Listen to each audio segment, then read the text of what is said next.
Nous sommes le jeudi 28 avril et depuis lundi, je reprends du service, tout comme les équipes communication du ministère de l'Intérieur qui étaient tenues ces dernières semaines au devoir de réserve. Dès le lendemain du second tour de l'élection, cette période de réserve a pris fin et nous pouvons de nouveau communiquer sur nos sujets sans risquer de nuire à la neutralité des institutions et des services publics.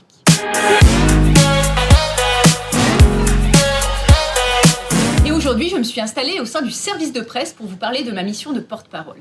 Expliquer dans les médias, télé, radio, presse écrite ce qui se passe sur le terrain, les événements opérationnels, la vision du ministère de l'Intérieur, le fonctionnement des services ou encore les phénomènes de délinquance, c'est ça mon job. Les journalistes me téléphonent pour comprendre certains événements et pour obtenir des commentaires, des chiffres validés, des informations fiabilisées. Je mets souvent d'ailleurs un petit peu de temps pour obtenir les bonnes informations car il me faut les vérifier auprès des directions compétentes dans les états-majors ou avec les acteurs de terrain. Je dis je, mais heureusement, je ne suis pas seule pour cette lourde tâche. Je suis accompagnée par le service de presse du ministère de l'Intérieur. Et ce ne sont pas les sujets qui manquent. Nous avons identifié près de 100 thématiques qui relèvent des politiques publiques portées par le ministère de l'Intérieur.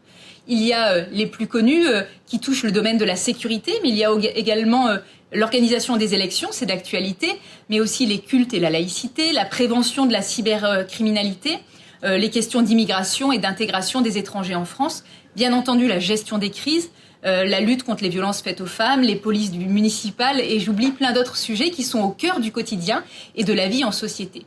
C'est ce que j'aime moi dans ce ministère et dans mon métier, c'est qu'on est au cœur de la nation et au cœur du vivre ensemble.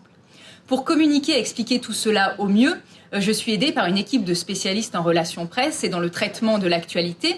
D'une part, des attachés de presse qui répondent avec moi au téléphone aux sollicitations des journalistes, mais aussi des veilleurs et analystes qui épluchent chaque jour les prises de parole officielles et médiatiques des autorités, ou encore une super community manager qui s'occupe avec moi de mes comptes sur les réseaux sociaux.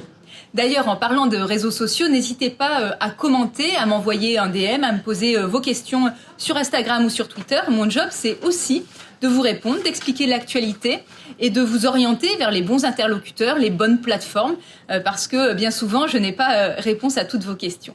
Alors aujourd'hui, pour moi, c'est un peu comme une rentrée des classes.